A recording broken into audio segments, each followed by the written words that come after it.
दोस्तों, चुनावों से पहले आप लोग कई जगह पर नेताओं के इंटरव्यू खूब सुनते हैं, चाहे सोशल मीडिया की बात करें, टीवी चैनल की बात करें या फिर न्यूज़पेपर की बात करें। तो हम भी आज एक नेता के पास पहुंचे हैं, जो नेताजी बाड़मेर विधानसभा से इस बार एमएलए बनने के ख्वाब देख रहे हैं। नेताजी का ऐसा दावा है कि इस बार बाड़मेर की जनता हमारे साथ हैं और अगर पार्टी मुझे टिकट देती है तो मैं बाड़मेर का विधायक बन जाऊं।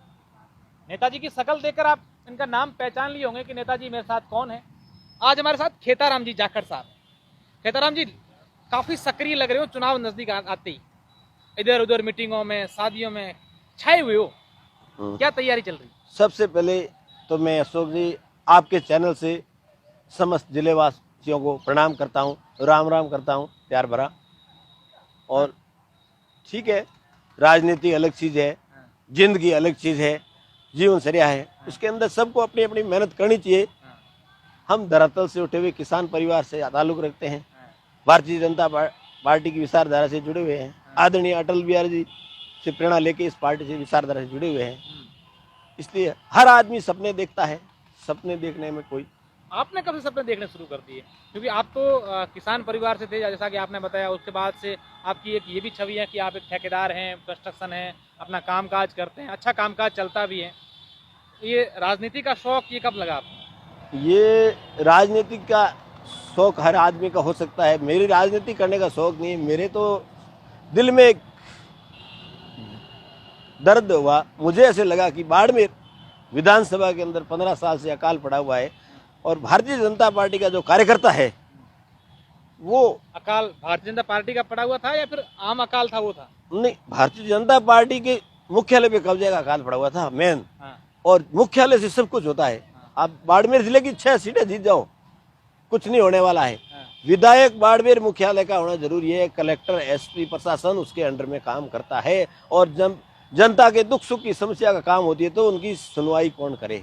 इसलिए उस पीड़ा को देखते हुए ऐसे लगा कि यहाँ पे स्थानीय होने के नाते मैं इनसे जुड़ा हुआ हूँ पिछले 15-20 साल से जनता से, तो हर दुख सुख को देखते हुए मैंने भी मानस बनाया कि हर आदमी करे तो एक बार इनके साथ जुड़ जाऊँ। मैं एक सामान्य कार्यकर्ता हूँ, नेता नहीं हूँ, न कोई मेरे परिवार से बड़े कभी नेता थे न है पीछे बैकग्राउंड में, लेकिन भारतीय जनता पार्टी का अगर कोई कार्यकर्ता है तो खेताराम नाम कार्यकर्ता हूँ मैं एक। अच्छा, तो आप कह रहे हैं कि 15 साल से अकाल भारतीय जनता पार्टी का यहाँ पर जो बाड़मेर मुख्यालय पर है, तो इससे पहले आपके बीजेपी के दिग्गज नेता कर्नल सोनाराम चौधरी ने यहाँ से चुनाव लड़ा, डॉक्टर प्रियंका चौधरी ने यहाँ से चुनाव लड़ा, कई नेता है वो जीत नहीं पाए। तो खेताराम जी के पास ऐसा क्या जादू है, ऐसा कोई मंत्र है जिससे वो खेताराम जी जीत जाएंगे? आपकी बात से मैं सहमत हूँ। कर्नल सोनाराम जी बहुत बड़ा परिवार है, किसान परिवार से आते हैं और समाज नेता भी है। गंगाराम जी का भी बहुत बड़ा नाम है, आदरणीय रामदास जी भी बहुत बड़ा परिवार है और मतलब उनसे आदर करते हैं। और इस मालानी के अंदर रामदास शिक्षा के नाम से जो अलग जगह है उसके कोई स्थान नहीं है। वो बहुत अच्छी बात की। मधुरेखा जी में चुनाव लड़ा, लेकिन ये जो पिछले 15 साल है वो इसी मन मुटाव के कारण, आपसी मन मुटाव, आपसी मन मुटाव के कारण हार रहे हैं। और सच्चाई है, इसमें कोई दिक्कत नहीं है। लेकिन इस बार जनता ने मानस बना लिया है कि सब मन भेद और सब भुला के मन मुटाव कुछ भी करके, और इस बार एक ही लक्ष्य है। जिस तरह से अर्जुन को मछली की आंख का निशाना दिखा था, इस तरह इस बार बाड़मेर की जनता को कमल का फूल दिख रहा है और जनता ही चुनाव लड़ेगी, बाड़मेर की जनता ही चुनाव जीतेगी। अच्छा। नेता कोई बड़ा होता नहीं है, जनता बड़ी होती है और जनता ही सब कुछ है। बिल्कुल, बहुत अच्छी बात की आपने। और मेरे ख्याल में सवाल है, आप कह रहे हैं कि इस बार भाजपा का कमल हम बाड़मेर में खिलाएंगे, लेकिन कैसे? आपके तो कई दावेदार हैं भाजपा के बारे में। अगर बाड़मेर विधानसभा की बात करें तो 5-7 नाम तो अभी चुनावों को कई महीने पड़े, अभी निकल कर सामने आ गए और वो प्रबल दावेदारी कर रहे हैं कि हम लोग चुनाव लड़ रहे हैं। बिल्कुल, आपने बहुत अच्छी बात कही। जहां जितने ज्यादा दावेदार होते हैं, जो सीट जीतती हुई दिखती है उस पर हर आदमी कोई आना चाहता है कि टिकट लाया और जीत गया। लेकिन पार्टी अपने सर्वे करती है, सब कुछ देखती है, जिसके साथ जनता है, कौन धरातल से जुड़ा है, स्थानीय है, बाहर से है, कई मुद्दे जुड़ते हैं, कौन सेवा करने लायक है, कहाँ कब मिल सकता है, जनता सब कुछ देखती है। सर्वे आएंगे, उसके बाद जिसको पार्टी सर्वोपरि है, जिसको कमल का फूल मिल जाएगा उसके साथ मिलकर हम 100% नहीं 200% इस बार बाड़मेर विधानसभा में कमल खिला के अच्छा, रहेंगे। अगर ऐसा हो गया खेताराम जी के जो टिकट हैं वो नहीं मिलती हैं तो क्या खेताराम जी दूसरे नेताओं के साथ खड़े हो जाएंगे भाजपा के? टिकट का मामले में अगर आप बात करो तो ये मेरे से लिखा के ले लो स्टाम्प पे। भारतीय जनता पार्टी की जिसको भी कमल का फूल हो, कोई किसी से लेना देना नहीं है, चाहे दावेदारी नहीं करा और किसी कार्यकर्ता को भी मिल जाएगा, उसके साथ कंधे से कंधा लगा के खड़े रहेंगे। और इस बार बाड़मेर की जनता ने मानस बना लिया है, वो जो 15 साल का जो कुशासन है उसको उखाड़ फेंकने के लिए इस बार कमल खिलाना बहुत जरूरी है। ये आपकी इंटरव्यू में जोश दिख रहा है, मतलब ये दावेदारी को लेकर काफी जोशील नजर आ रहे हैं आप। अच्छा, मेरा एक खेताराम जी एक सवाल है कि जिस तरीके से आप कह रहे हैं कि चुनाव आएगा, वोट आएंगे, लेकिन चुनावों से ठीक कुछ महीने पहले होते हैं, तब जो दावेदार होते हैं उनकी नज़र हमेशा ये रहती है कि सर्वे में क्या चल रहा है। तो आप भी कहीं ना कहीं पता लगा रहे होंगे कि सर्वे जो चल रहा है, भाजपा का सर्वे चल रहा है, कहीं ना कहीं आप ट्राई कर रहे हैं कि सर्वे में क्या चल रहा है?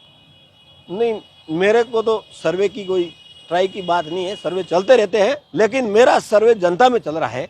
जनता ने जो सर्वे किया है उसके अंदर बाड़मेर के अंदर स्थानीय होने के लिए मैं सबसे पहले नंबर पे जनता के सर्वे में हूँ। बाकी चैनल वाले सर्वे का मुझे पता नहीं है, लेकिन जनता के अंदर सर्वे में पहले नंबर पे हूँ। जनता के सर्वे में पहले नंबर है। हाँ, ये अच्छा है। चलो, अब आप क्या सोचते हैं बाड़मेर में क्या ऐसे काम नहीं हो जिसको आप लगता है खेताराम जी को ये काम नहीं हुए, इसलिए यहाँ परिवर्तन होना चाहिए? परिवर्तन क्यों होना चाहिए? बाड़मेर एक बॉर्डर से सटा हुआ जिला है और बाड़मेर की संस्कृति एक अलग पहचान है मारवाड़ की, लेकिन इस संस्कृति के अंदर लोगों के कई व्यवधान भी आते रहते हैं। अब कोई भ्रष्टाचार पे आरोप लगाता है, कोई दूसरा आरोप लगाता है। मैं उन नेताओं में से नहीं हूँ किसी पे आरोप लगाने वालों पे। मैं तो विश्वास उस पर करता हूँ धरातल पे जो काम करे, और काम करे उसी को आदमी है। आजकल काम की पूजा है, काम के बिना कुछ नहीं है। भ्रष्टाचार का आपका निशाना किधर है, कहाँ तीर मार रहे हैं भ्रष्टाचार? मैं भ्रष्टाचार में इसलिए कह रहा हूँ कि बाड़मेर के अंदर उप सभापति चिल्ला चिल्ला के कह रहे थे कि हमारे पैसे खा रहे हैं पट्टों के अंदर और उनके आका है वो बैठे हैं। ये video audio press conference collected के अंदर है। दूसरा बात करें तो जयपुर के अंदर पूर्व उप मुख्यमंत्री, कैबिनेट मंत्री राजेंद्र जी गुड्डा, कई बड़े बड़े नाम हैं जिनकी ईमानदारी की छवि है, वो चिल्ला चिल्ला के कह रहे हैं हमारी सरकार भ्रष्ट है, भ्रष्टाचार की सारी हदें पार कर दी है। हम बीजेपी वाले तो विरोध में बोल सकते हैं उनके, लेकिन वो खुद ही परिवार से चिल्ला चिल्ला के कह रहे हैं। इसलिए भ्रष्टाचार के तो राजस्थान ने हद ही पार कर दी है। अच्छा, आपके बीजेपी के बड़े नेताओं के हाथ तो हैं आपके ऊपर? मैं जनता पे भरोसा करता हूं और जनता पे ही सब कुछ है। जनता ही सब कुछ है, सर्वोपरि जनता ही मेरी पहचान है और जनता ही मेरी ताकत है। बाकी हमारे नेता आदरणीय मोदी जी है जो विश्व के सबसे बड़े हैं, उनके नेतृत्व में चुनाव लड़ना अलग बात है, उनका कार्यकर्ता होना भी हम गर्व महसूस करते हैं। जहां वो विश्व के अंदर जाते हैं, कालिंग बिछा के, छतरी लेके, राष्ट्रपति, प्रधानमंत्री विदेश के पैरों के अंदर शरणों में पड़े रहते हैं, वो हिंदुस्तान का नाम ऊंचा होता है तो पूरे हिंदुस्तान को गर्व होता है। और जो राष्ट्र हित की बात करता है वो राष्ट्र पे राज करता है। निश्चित रूप से खेताराम जी से बातें करके काफी उनका एक्सपीरियंस जाना हमने, और हम विधानसभा चुनावों से पहले अलग अलग क्षेत्रों में जाकर के अलग अलग नेताओं से बात करके उनकी मन की बात आप तक पहुंचाने की कोशिश करें।